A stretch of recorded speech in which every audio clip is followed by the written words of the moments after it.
Good morning YouTube and welcome to മോർസി trade. എന്തായാലും എല്ലാവർക്കും E20 പെട്രോൾ കൊണ്ട് നല്ല പണി കിട്ടിയിരിക്കുവാണ്.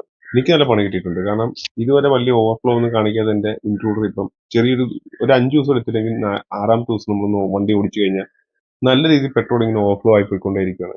മൈലേജും ഇല്ല, ഓവർഫ്ലോവും. എന്ത് പറയാനാണ്, നമ്മുടെ രാജ്യം ഇങ്ങനെ ആയിപ്പോയെന്ന് തന്നെ പറയാം. ഒരു വ്യവസ്ഥയുമില്ലാതാണ് പെട്ടെന്ന് ഓരോ സംഭവങ്ങൾ വരുന്നത്.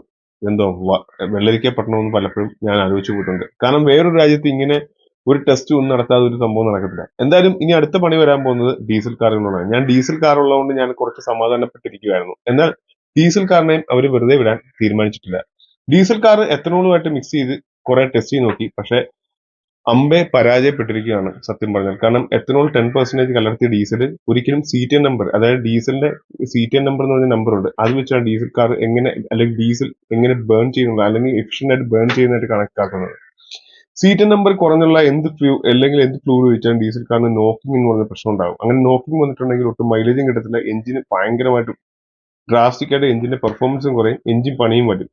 അതുകൊണ്ട് എത്തനോൾ ബ്ലെൻഡ് ചെയ്ത് 10% ബ്ലെൻഡ് ചെയ്തുള്ള CTN നമ്പർ കുറഞ്ഞിട്ടുള്ള, അല്ലെങ്കിൽ എത്തനോൾ ഡീസലിനേക്കാളും CTN നമ്പർ കുറവായതുകൊണ്ട് എത്തനോൾ ബ്ലെൻഡ് ചെയ്തിട്ടുള്ള ഒരു മിശ്രിതം വെച്ചുള്ള പരീക്ഷണം എന്തായാലും കേന്ദ്ര സർക്കാർ പാടെ ഉപേക്ഷിച്ചു കഴിഞ്ഞു. കാരണം അത് വൻ പരാജയമായി പോയി.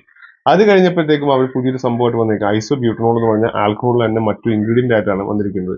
ഈ ഐസോബ്യൂട്ടനോൾ ആണ് ഇനി 10% ആയിട്ട് ഡീസലിനകത്ത് കലർത്താൻ പോകുന്നത് പറയുന്നു. അത് ഭയങ്കര എൻവയോൺമെന്റ് ഫ്രണ്ട്ലി ആണ്. പിന്നെ പുറത്തുനിന്നുള്ള മറ്റേ പെട്രോളിന്റെ കാര്യം പറഞ്ഞ പോലെ തന്നെ നമുക്ക് ഓവർസീസിൽ നിന്നുള്ള അല്ലെങ്കിൽ പെട്രോളിയം പ്രോഡക്ട്സിന്റെ ഇമ്പോർട്ടിന്റെ ഡിപ്പെൻഡൻസി കുറയ്ക്കാൻ പറ്റും എന്നൊക്കെയാണ് പറയുന്നത്. എന്തായാലും ഇതും ഒരു പണി തന്നെയാണ്.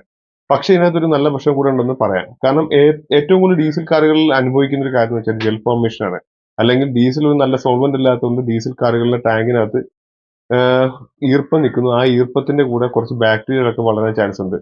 സോ അതിനകത്ത് ഈ ഡീസലിനകത്തോട്ട് 10% ഐസോബ്യൂട്ടനോൾ ഉപയോഗിക്കുന്നത്, ഐസോബ്യൂട്ടനോൾ എന്ന് പറഞ്ഞാൽ പെട്രോൾ പോലെ തന്നെ ഒരു സോൾവെന്റ് ആണ്. ഈ ഐസോബ്യൂട്ടനോൾ യൂസ് ചെയ്യുന്നതുകൊണ്ട് നമുക്ക് ആ ഡീസൽ ബാക്ടീരിയ ഫോർമേഷൻ കുറയ്ക്കാൻ പറ്റും. അപ്പൊ ഡീസലിനകത്ത് നമ്മൾ കുറെ നാൾ ഉപയോഗിക്കാതിരിക്കുന്ന ഡീസൽ കാറുകൾ പലപ്പോഴും സ്റ്റാർട്ട് ആകാനുള്ള പാടല്ലെങ്കിൽ ഇഞ്ചക്ടർ കംപ്ലൈന്റ് ഒക്കെ വരുന്നത് ഈ ഒരു സംഭവം കൊണ്ടാണ്. വാക്സ് ഫോർമേഷൻ വേണ്ട, ഈ വാക്സ് നേരെ എഞ്ചിന്റെ ഇഞ്ചക്ടറിനകത്തോട്ട് അടിച്ചു കയറുന്നതാണ് ഈ തകരാറ് വരുന്നത്, ഇഞ്ചക്ടർ അടിച്ചു പോകുന്നത്. അതൊരു പരിധിവരെ കുറയ്ക്കാൻ പറ്റും. പക്ഷേ ആ ഒരു ബെനിഫിറ്റ്സ് മാത്രമേ ഇതിനകത്ത് പറയാനുള്ളൂ.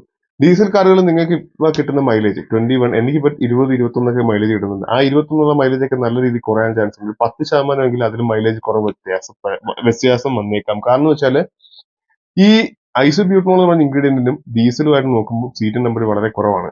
സോ എത്തനോളിനേക്കാളും മെച്ചമാണെന്നേ ഉള്ളൂ, ഡീസലുമായിട്ട് ഒരിക്കലും കമ്പയർ ചെയ്യാൻ പറ്റില്ല. അതുകൊണ്ട് എഞ്ചിൻ നോക്കിങ്, മൈലേജ് കുറവ്, അങ്ങനത്തെ പല പല പ്രക്രിയകളും തുടർ പ്രക്രിയകളും നമ്മൾ പ്രതീക്ഷിക്കണം സാരം. എന്തായാലും ഇനി